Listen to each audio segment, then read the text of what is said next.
Next voicemail. I am newly engaged, and I have been starting the wedding planning process with my fiance.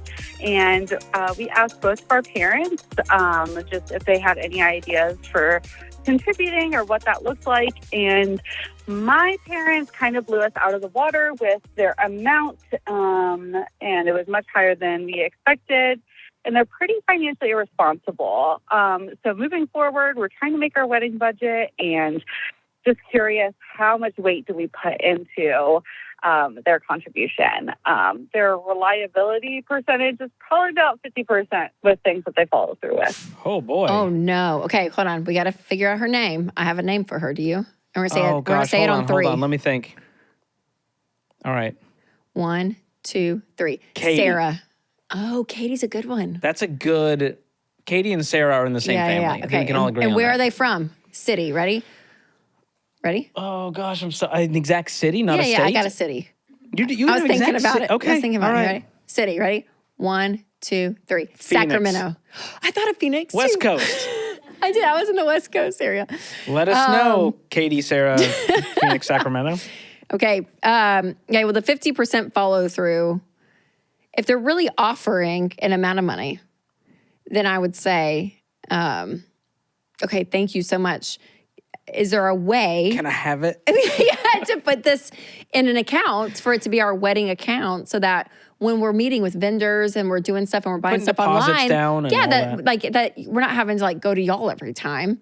And that kind of ensures that their promise is kept, right? I don't think that's I don't think that's bratty. I think that's being wise with someone offering you something and saying, okay, are you actually going to be able to follow through with that? So I would probably do that. And then, I think that's probably what I would do.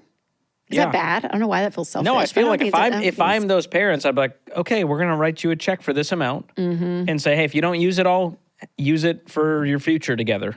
Just kind of make that the gift is what makes the most sense. Yeah, I probably I would not go in spending your money with the expectation they're going to pay me back. Like that whole psychology, I think, is going to mess with you. Getting reimbursements. Yep. So if they don't fund it and you guys are like, well, we're planning, then you do have to come up with plan B. And maybe it is you ending up paying for it with the expectation they're not going to pay for it.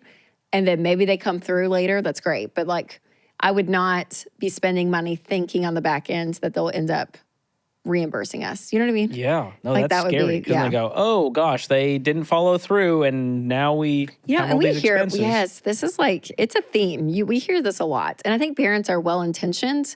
And I don't know if they just have really bad follow through. I don't know what it is. I think it is an interesting concept to tell somebody, because this happens a lot, we'll pay for that. And then they don't. Maybe because it's good intentions, they just don't have the money to, but it's a big promise. Cover the big things up front, and then you kind of know, okay, the rest is on us. So they've already kind of put the skin in the game early on. Yeah. But I wouldn't wait until the end when all the bills are due. That frightens me. Yeah, that's We need hard. to come to Jesus meeting. Yeah. Some clarity. And as you're wedding planning, making sure that you're on budgets and having a budget for that. Every dollar is a great place to be budgeting. I would create your own every dollar account for that. Yeah, I was going to say, you can have totally different accounts. Yes, exactly. And it helps you keep up with all the expenses. So you're staying on track, because weddings can get out of hand so fast. I had a very intense Google sheet to where it was this is beyond the capability. I believe it, George. I think you sucked the fun out of it probably too. Well, I had the estimated, then I had the actual spent, and then I had a space to where I could add the note or the link to the thing we bought, how much we paid. So it was there was a lot going on. No one looked at the sheet but me. Nobody was interested. I try to show people. I'll be out with friends hey guys, want to see my wedding spreadsheet? Something but guess what? You. We were under budget. All right, your boy did great. Camel rental and all. It's very responsible, George. I'm really proud of you. Thank you. Hi, Rachel and George. This is Sherry from California. I am a 50-something mom, married, with 2 grown kids and 1 almost grown. A son that's 29, a daughter that's 26, and a daughter that is 17, about to graduate from high school. And my question is, when do you stop helping your children with emergencies? For example, if they want to borrow money for a bill or for a sudden dental visit or whatever. When do you stop doing that? Oh, man, this is a hard one. I mean, my rule of thumb would be when they're out on their own. like that they Yeah. are, you When know. you're gainfully employed and not living under my roof. Yes, I know. I mean, that's the hard and fast rule. But a mom's heart, you know. Yeah, the daughter calls and she's like, Mom, I have a dental thing. I know. Can you guys...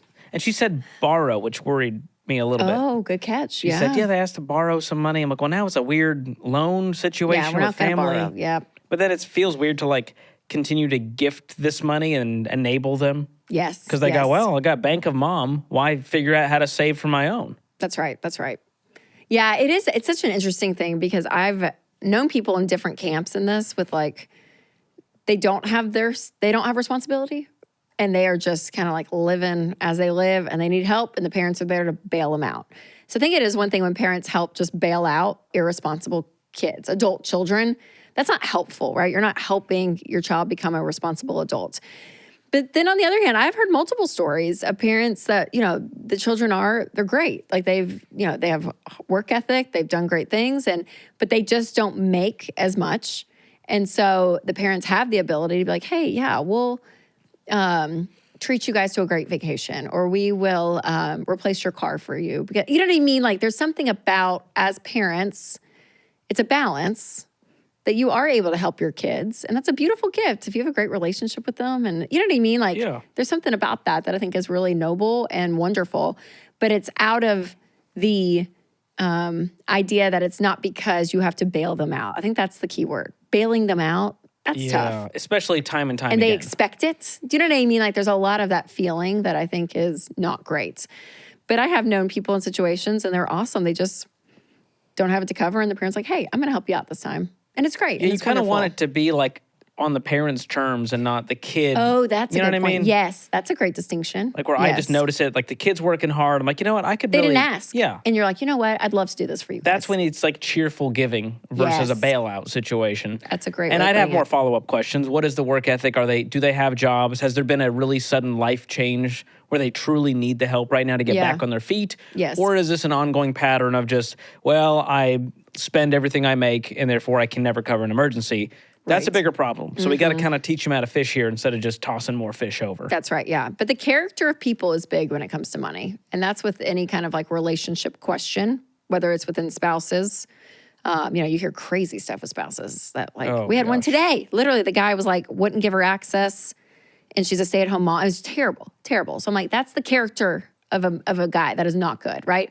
We have the character of, the children that will not work as adults and they expect their parents to bail them out of everything. That's not great character. So fixing the character issue, the heart issue, and then the money, the good habits of money will follow that. But it's so much then- about the person that's handling it that's everything. The hard truth of that is it starts when they're under your roof and they're young and you're teaching them all this to build that character, build that Yes. work ethic.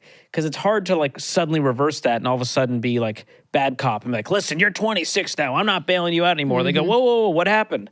You've been doing That's this what my you- whole life yeah, and all of a right. sudden it's a bait and switch. Yeah. So that also feels cruel. But I think a reset conversation would be healthy to say, hey, listen, I think I've done a poor job of setting a boundary here, making it clear, helping set you up for success. That's on me. Here's what we're going to do moving forward. Maybe you give them a book or Financial Peace University to help them get on their feet and actually learn this stuff. Yeah. And say, this is going to be my last time, or I'm going to cut you off by this date because I love you, not because I want harm to come to you. Right, right. I want you to figure this out because you can. You're a capable adult and you can do this. So that's great, George. Tough convo. I know. But that's if my so little hard. girl calls me one day, I know, that's what I'm saying. what would I do? She's like, Dad, I want a pony. All right. So And you get a pony.